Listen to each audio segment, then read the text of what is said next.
In early November 2025, astronomers from the European Space Agency stacked together dozens of images from powerful telescopes pointed at a visitor from beyond our solar system. The object they were watching is called 3I/Atlas, and it is one of the rarest things humans have ever spotted in the night sky. When the scientists combined those images into one super clear picture, they noticed something they had not expected. The patterns of light and darkness around this icy traveller looked different from what they had seen before. What does that mean? Why does a chunk of ice and rock flying through space from another star system show us something new each time we look? And should we be worried or just amazed? Stay with me and we'll walk through it together. Let's start with what 3I/Atlas actually is. The name sounds like a secret code, but it is pretty simple once you break it down. The 3I part tells us this is the third interstellar object we have confirmed came from outside our solar system. Interstellar just means between the stars. The Atlas part comes from the telescope system that first spotted it, called the Asteroid Terrestrial Impact Last Alert System. Scientists use Atlas to scan the sky every night, looking for objects that might be heading toward Earth or doing something interesting. In March 2025, Atlas picked up a faint dot of light moving in a very unusual way. At first, researchers thought it might be a comet or asteroid from our own neighbourhood, but when they calculated its path, they realised something incredible. This object was moving too fast and in the wrong direction to belong to our Sun's family. It had come from somewhere else, another star system far away, and now it was passing through. Before 3I/Atlas, we had only confirmed two other interstellar visitors. The first one was called Oumuamua, a Hawaiian word meaning scout or messenger.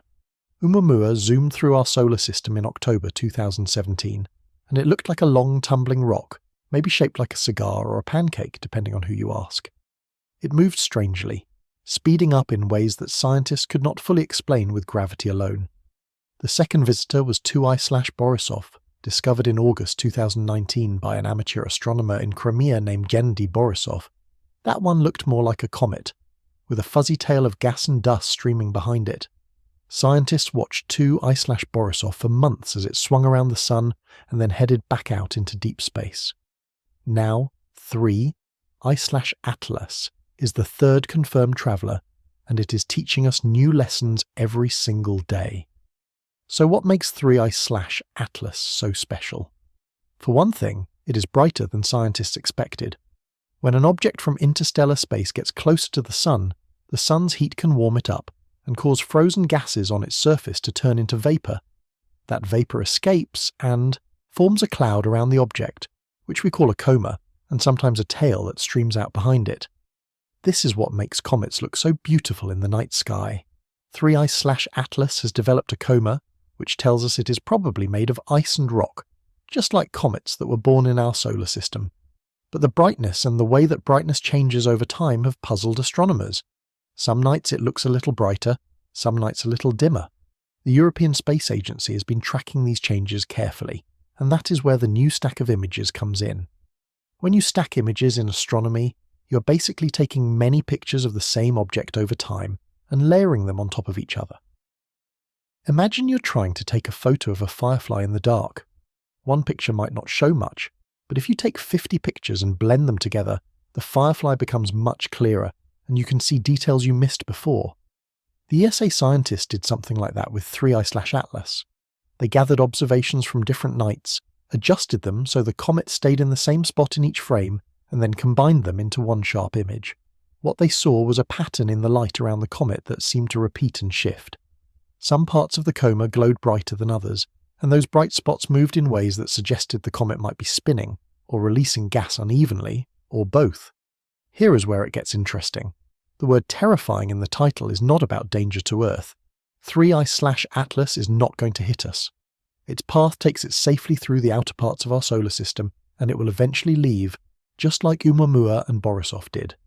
The word terrifying here means something different. It means surprising or unsettling to what we thought we knew. Scientists like to understand patterns. When something behaves in a way that does not fit the model, it shakes up our ideas and forces us to ask new questions.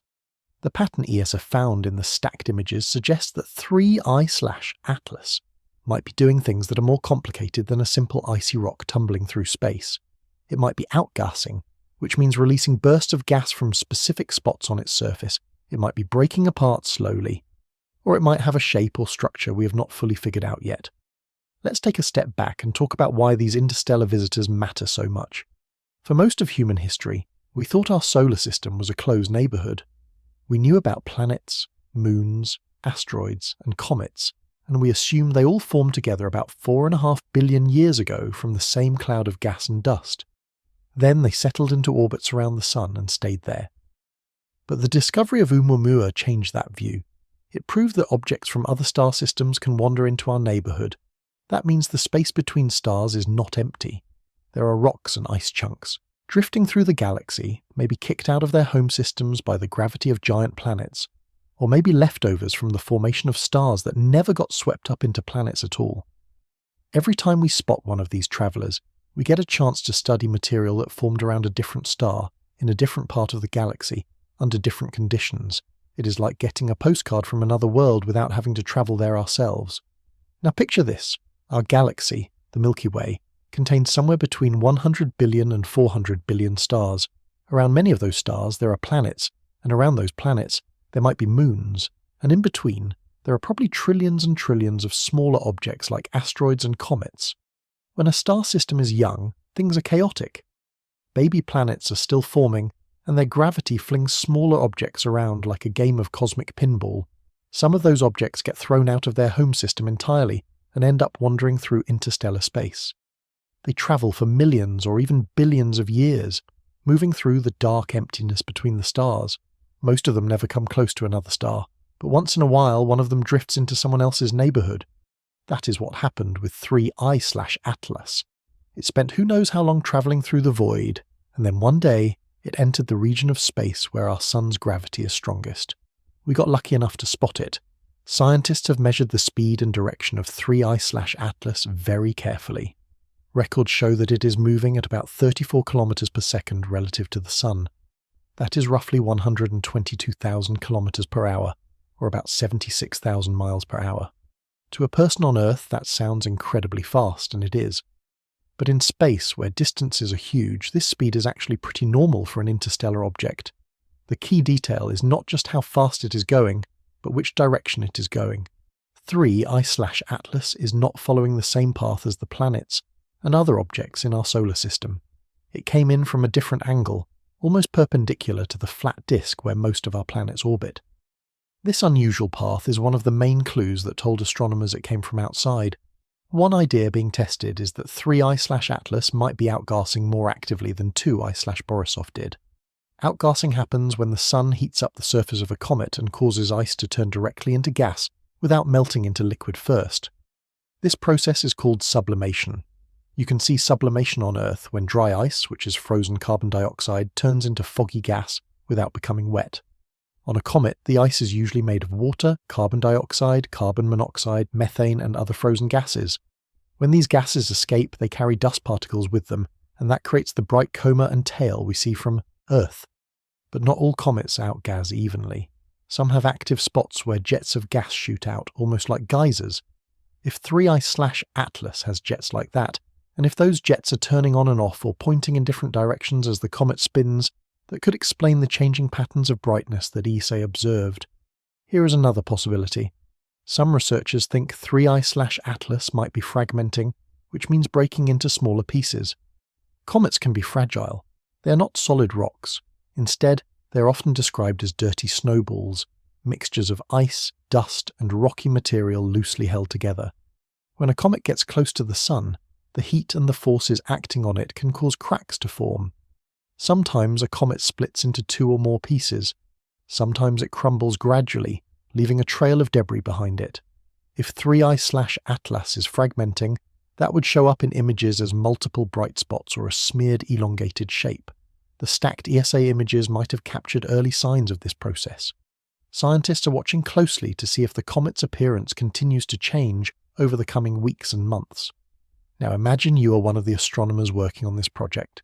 You have access to some of the most powerful telescopes in the world, and you're part of a small group of people who get to study something that has never been seen before. Every night you check the data coming in from observatories in Chile, Hawaii, Spain, and other places. You compare notes with colleagues in different countries. You run simulations on computers to test different theories about what might be happening. You write reports, share your findings, and wait for feedback. It is exciting, but it is also slow and careful work. Astronomy is not like a treasure hunt where you dig up a prize and celebrate. It is more like putting together a jigsaw puzzle with 1,000,000 pieces, and half the pieces are missing, and you are not even sure what the final picture is supposed to look like. But every piece you fit together gets you a little closer to understanding. Before we move on, let's talk about what the word terrifying really means in the context of this discovery. In everyday language, terrifying means scary, something that makes you afraid. But in science, it can also mean something that challenges our assumptions, something that makes us question what we thought we knew. The patterns ESA found in the 3I/Atlas images are terrifying in that second sense. They do not fit neatly into the simple models scientists had built based on the first two interstellar visitors. Oumuamua was strange because it accelerated in an unexplained way. 2I/Borisov was more ordinary, behaving like a regular comet. 3I/Atlas seems to fall somewhere in between. It is acting like a comet, with outgassing and a coma, but the details of that activity are more complex than expected. This is not a reason to be afraid, it is a reason to be curious. Let's step back again and think about why interstellar objects behave the way they do. When a comet forms around a star, it is made from the leftover material that did not get used up in building planets. That material reflects the conditions in that star system at the time the comet formed. The temperature, the types of gases and dust present, the amount of radiation from the star, all of these things affect what the comet is made of and how it behaves. When an interstellar object like 3I/Atlas enters our solar system, it brings with it a chemical signature from its home system. By studying the light reflecting off the comet and the gases it releases, scientists can figure out what elements and molecules are present. They can compare those to what we see in comets that formed here and look for differences. So far, researchers have detected water vapor and carbon dioxide coming from 3I/Atlas, which are common in our own comets. But they are still analysing the data to see if there are any unusual or rare molecules mixed in. One team of researchers at the European Southern Observatory has been using a technique called spectroscopy to study 3I/Atlas. Spectroscopy is a way of breaking light into its individual colours, like a rainbow. Different elements and molecules absorb and emit light at specific colours, so by looking at the spectrum of light coming from the comet, scientists can identify what chemicals are present. The team reported in September 2025 that they found strong signals of water and cyanide, a poisonous gas that is actually pretty common in comets. They also found hints of organic molecules, which are molecules that contain carbon and are the building blocks of life as we know it. This does not mean the comet is alive or ever was alive, it just means it contains some of the same chemicals that are important for biology on Earth. Many comets have organic molecules, so this is not surprising, but it is still exciting because it shows that the chemistry happening around other stars can produce the same kinds of materials we see here. Another research group in Japan has been studying how 3I/Atlas moves.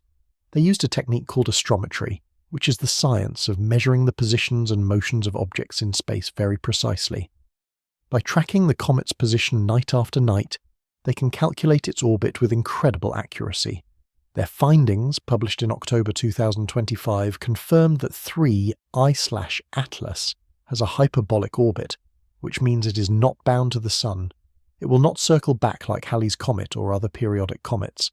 Instead, it will make one pass through our solar system and then escape into interstellar space, probably never to return. The researchers also calculated where the comet might have come from. Based on its path, they estimate it could have originated from a region of the galaxy in the direction of the constellation Lyra, but that is just an educated guess.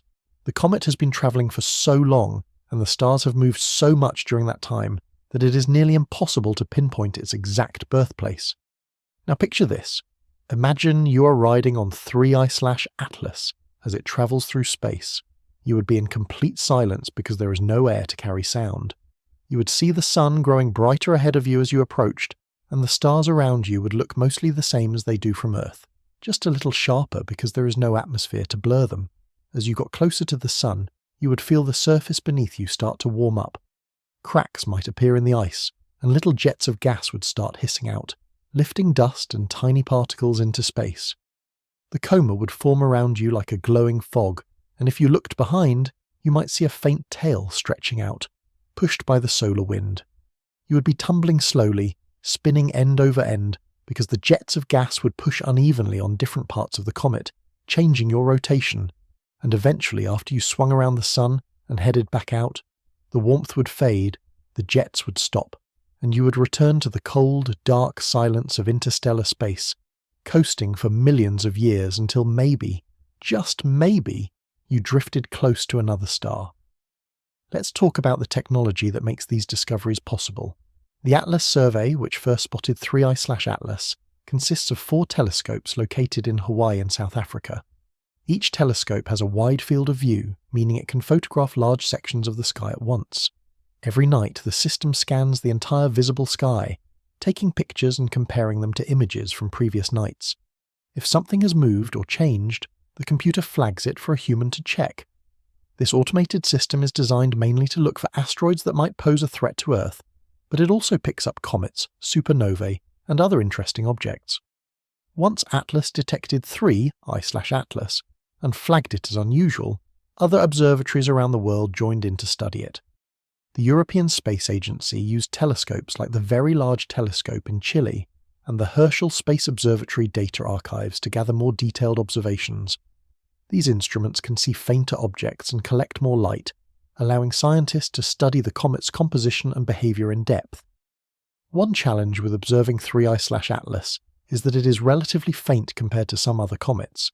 Even at its brightest, it is not visible to the naked eye. You would need a good telescope and dark skies to see it.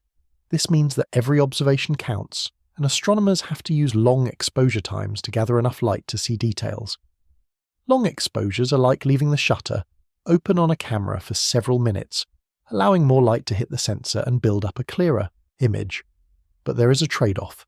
If the comet is moving, a long exposure might blur the image. That is where techniques like stacking come in handy. By taking many shorter exposures and then aligning and combining them, scientists can get sharp images without losing detail. Here is where it gets even more interesting. Some scientists are now proposing that we should send a spacecraft to visit an interstellar object the next time one passes through. This is a huge challenge, because interstellar visitors move so fast and give us so little warning. By the time we detect them, they are often already on their way out. But researchers at NASA and other space agencies have been working on mission concepts that could respond quickly. One idea is to have a spacecraft ready to launch on short notice, sitting on a rocket with its fuel loaded and its instruments prepared. When an interstellar object is detected, mission controllers would calculate the fastest path to intercept it, launch the spacecraft, and try to reach the visitor before it leaves. The spacecraft could take close-up photos, measure its composition, and maybe even land on it or collect a sample. It would be one of the most ambitious missions ever attempted, but the scientific rewards would be enormous. The European Space Agency has been particularly interested in this idea. They have a concept mission called Comet Interceptor, which is designed to study a long-period comet or possibly an interstellar visitor if one shows up at the right time. The mission involves 3 spacecraft that would fly together to the comet, then split apart and observe it from different angles at the same time. This would give scientists a 3-dimensional view of the comet and how it interacts with the solar wind. Comet Interceptor is scheduled to launch sometime in the late 2020s, and if it happens to be in space when another interstellar object arrives, mission planners might be able to redirect it for a flyby. It is an exciting possibility, and it shows how seriously scientists are taking these rare opportunities. Before we move on, let's recap what we have learned so far.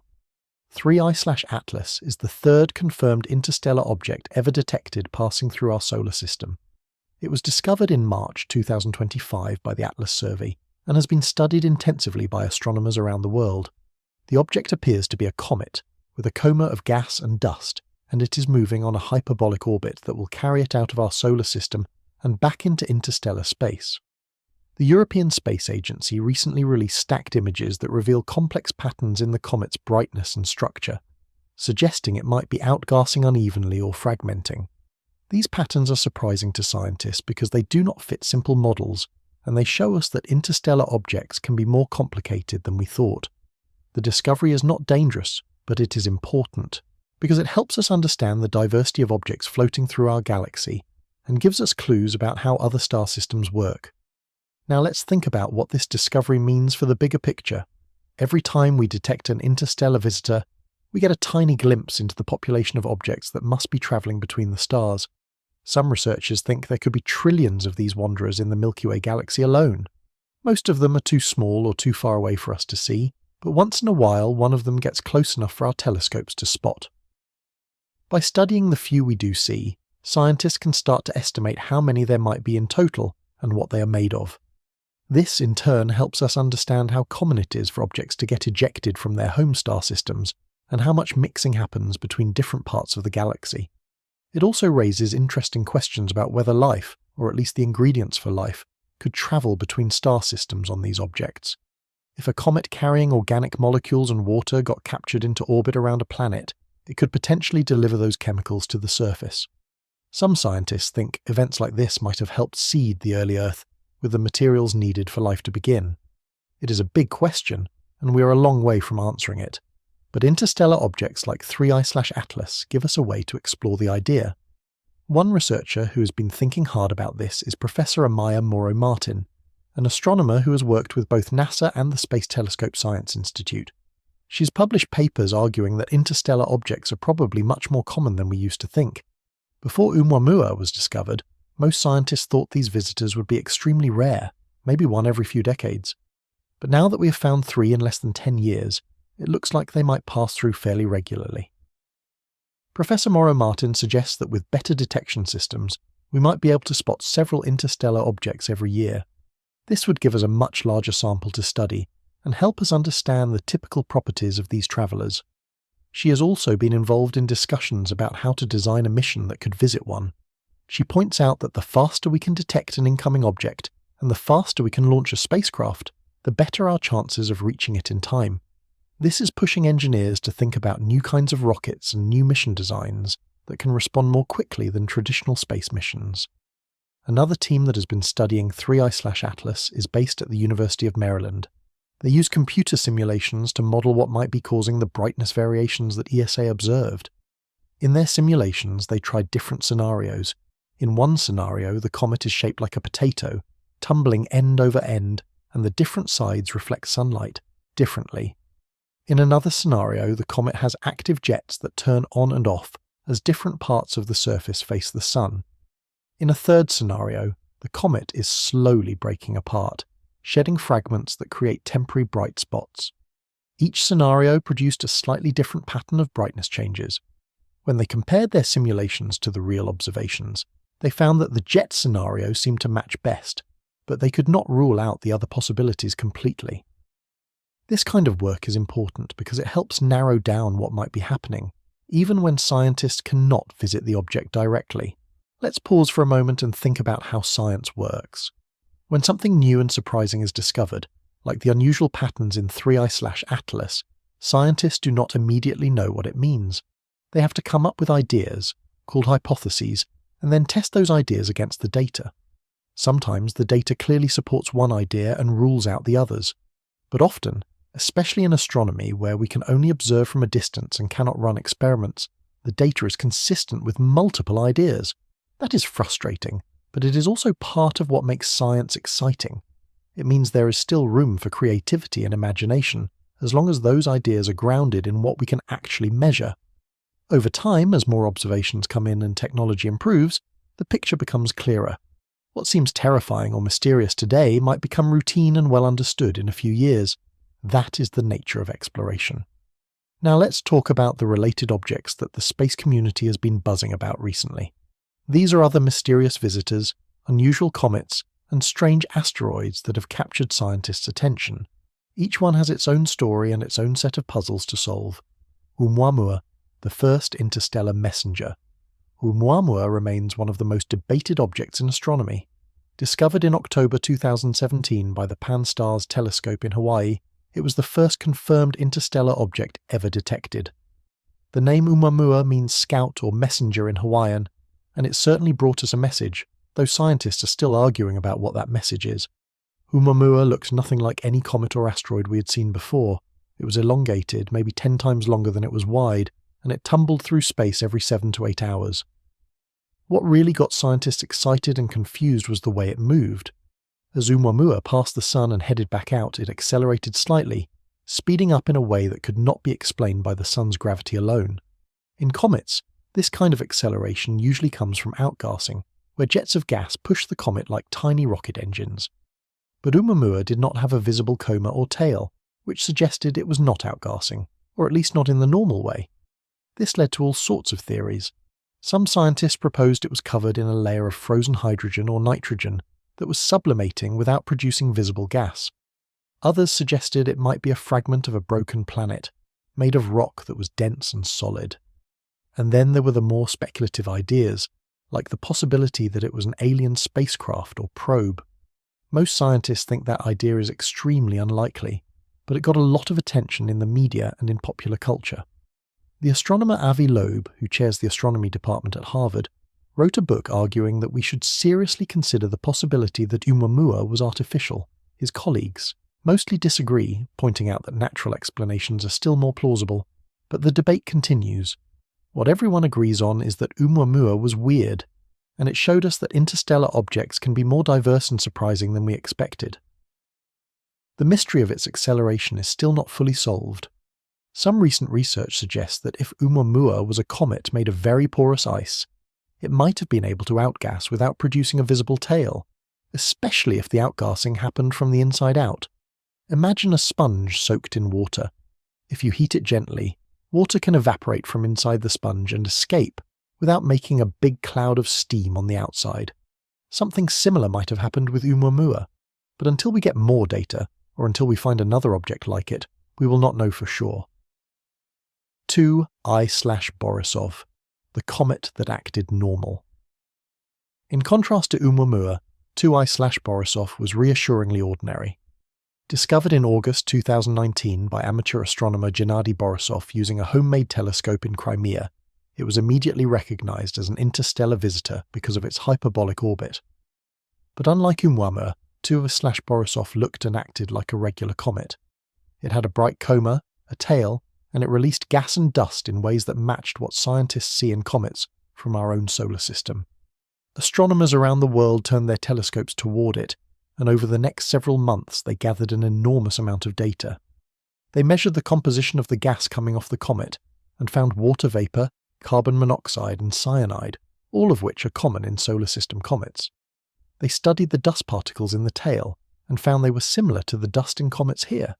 They even detected signs of carbon monoxide in higher amounts than usually seen in our comets, which suggested that 2 I/Borisov might have formed in a very cold region of its home star system, farther from its star than our own comets formed from the Sun. This was exciting because it showed that the same basic processes that create comets here also happen around other stars. In January 2020, images from the Hubble Space Telescope showed that 2 I/Borisov had started to fragment, breaking into at least 2 pieces. This was not a huge surprise, as comets do sometimes break apart when they get close to the Sun, but it gave scientists a chance to study the inside of an interstellar comet. The fragments revealed fresh ice and material that had been protected from space radiation for millions or billions of years. By the time 2 I/Borisov left the inner solar system in mid-2020, it had given astronomers a treasure trove of information. It proved that not all interstellar objects are as strange as Oumuamua, and it provided a baseline for comparison when studying future visitors like 3 I/Atlas, the Oort cloud, home of trillions of icy wanderers. To understand where interstellar objects come from, we need to talk about the Oort cloud, a vast spherical shell of icy bodies that surrounds our solar system. The Oort cloud is named after the Dutch astronomer Jan Oort, who first proposed its existence in 1950. It is so far away that it extends nearly halfway to the nearest star, about 1 light-year from the Sun, and it might contain trillions of comets and other icy objects.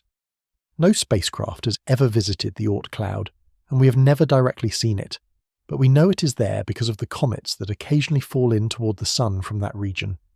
These long-period comets, like Comet Hale-Bopp or Comet Neowise, have orbits that take thousands or even millions of years to complete, and they come from all directions, not just from the flat disk where the planets orbit. This tells us there must be a huge reservoir of objects out there, loosely bound to the Sun's gravity. The Oort cloud formed billions of years ago, when the solar system was young and chaotic. Small icy bodies that formed closer to the Sun were flung outward by the gravity of the giant planets, especially Jupiter and Saturn, until they settled into this distant shell. Now they sit there, cold and dark, barely moving, until something disturbs them.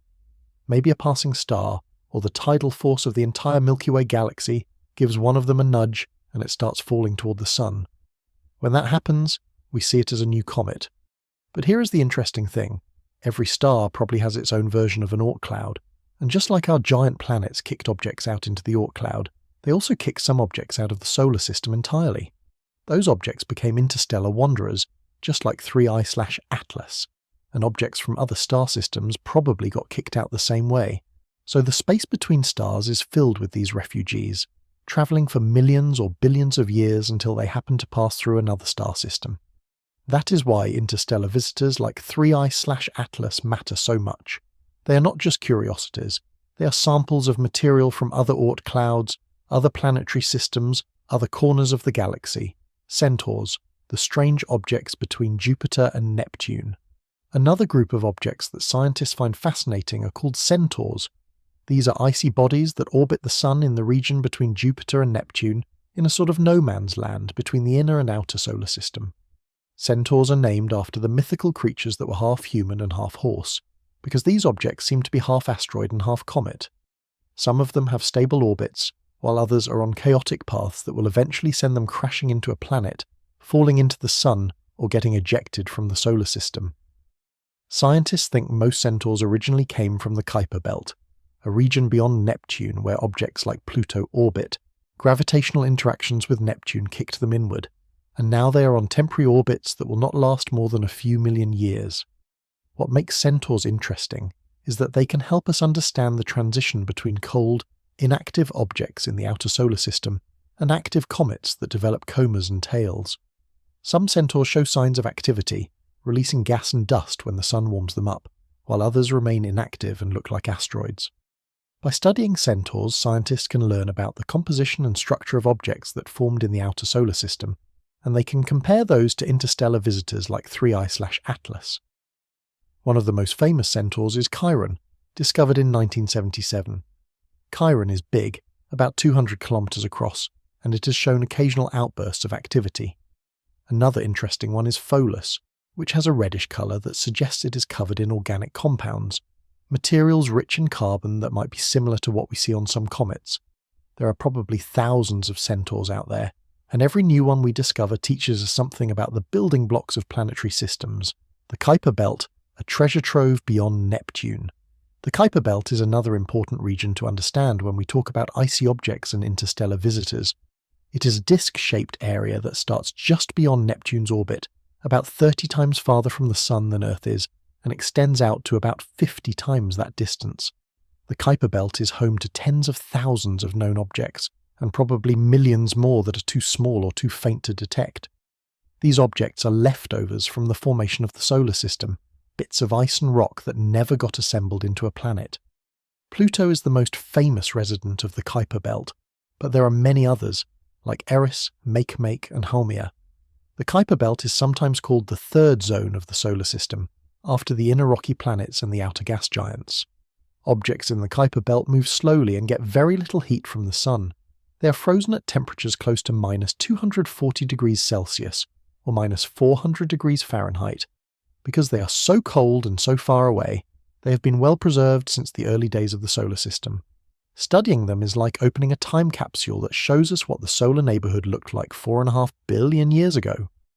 Some scientists think that short-period comets, the ones that orbit the Sun in less than 200 years, come from the Kuiper Belt. When an object in the Kuiper Belt gets nudged by Neptune's gravity, it can fall inward and become a comet.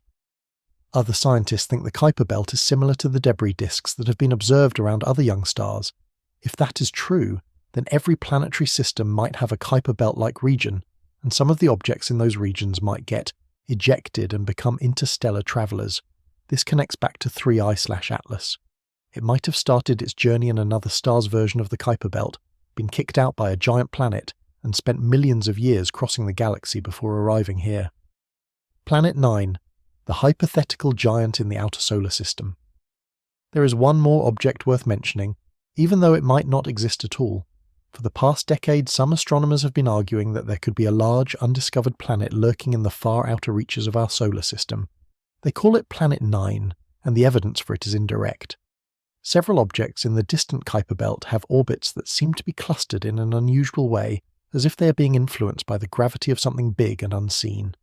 Astronomers Mike Brown and Konstantin Batygin at Caltech have been leading the search for this hypothetical planet. They estimate that if it exists, Planet 9 might be about 5 to 10 times the mass of Earth, and it could be orbiting the Sun at a distance of 400 to 800 times farther out than Earth.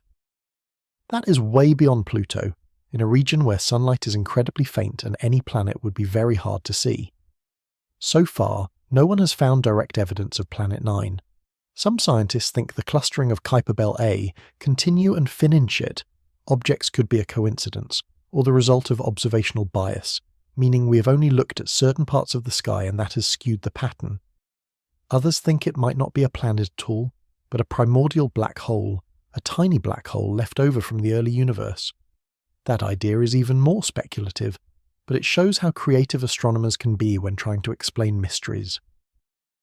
Whether Planet 9 exists or not, the search for it has led to the discovery of many new objects in the outer solar system, and that is valuable science on its own. And if there is a hidden planet out there, it might tell us something about how common it is for planets to get scattered into distant orbits, which would help us understand the population of interstellar objects like 3I/Atlas that were ejected from their home systems. Let's bring all these pieces together now. 3I/Atlas, Oumuamua, 2I/Borisov, the Oort cloud, Centaurs, the Kuiper belt, and even the possible Planet 9, they're all part of a much bigger story about how planetary systems form, evolve, and interact with the rest of the galaxy. When stars are born, they are surrounded by disks of gas and dust. Planets grow inside those disks, sweeping up material and clearing out gaps, but not everything gets used. A lot of leftover debris ends up in distant regions like the Kuiper belt and the Oort cloud. Some of it stays put for billions of years, some of it falls inward and becomes comets, and some of it gets kicked out entirely and becomes interstellar wanderers. Every star system probably goes through a similar process, so the galaxy is full of these wanderers, crossing the dark spaces between stars, carrying with them clues about where they came from. When one of them passes through our solar system, we get a rare opportunity to study material from another world without having to travel light years to get there. That is why astronomers get so excited about objects like 3I/Atlas, even when they pose no danger, and even when they raise more questions than they answer. So what have we learned? We started with a simple fact. In early November 2025, the European Space Agency released stacked images of 3I/Atlas that revealed unexpected patterns in the light around this interstellar comet. Those patterns suggest the comet is more complex than a simple, icy rock tumbling through space. It might be outgassing unevenly, breaking apart, or spinning in a complicated way. The discovery is not scary in the sense of being dangerous, but it is terrifying in the sense that it challenges what we thought we knew and opens up new questions. We learned that 3I/Atlas is the third confirmed interstellar object following Oumuamua and 2E/Borisov, and that each of these visitors has taught us something different about the diversity of objects floating between the stars. We explored the Oort cloud, Centaurs, the Kuiper belt, and even the mystery of Planet 9 to understand the context in which these travellers exist. And we talked about the scientists and researchers around the world who are working hard to study these objects, using telescopes, computer simulations, and creative thinking to piece together the puzzle. The story of 3I/Atlas is still being written. Right now, the comet is moving through the outer solar system, and telescopes are tracking it every clear night. Over the next few months, it will continue to move farther from the Sun, and eventually, it will become too faint to observe. But the data that scientists have already collected will keep them busy for years. They will refine their models, publish their findings, and compare 3I/Atlas to the next interstellar visitor that comes along. Because there will be another one. Maybe not this year or next year, but eventually another piece of another star system will drift into our neighbourhood, and we will get another chance to learn. Each visitor is like a postcard from a distant place, a message written in the language of chemistry and physics, telling us about worlds we cannot yet reach, If you take away 3 big ideas from this story, let them be these. First, space is not empty. Even the vast distances between stars contain objects, travellers, wanderers that were born around other suns and are now crossing the galaxy. Second, every time we study one of these interstellar visitors, we learn something new, not just about that object, but about the galaxy as a whole, and about the processes that shape planetary systems everywhere. And third, the universe is full of surprises. What seems ordinary can turn out to be strange, and what seems terrifying can turn out to be a door opening to new understanding. 3. I/Atlas is one small comet on one long journey, but it carries with it the story of where it came from, and by studying it, we take one more step toward knowing our place in this vast, ancient, ever-changing cosmos. So the next time you look up at the night sky, remember that somewhere up there, unseen and silent, travellers from other stars are passing through, and we are lucky enough to be here to notice.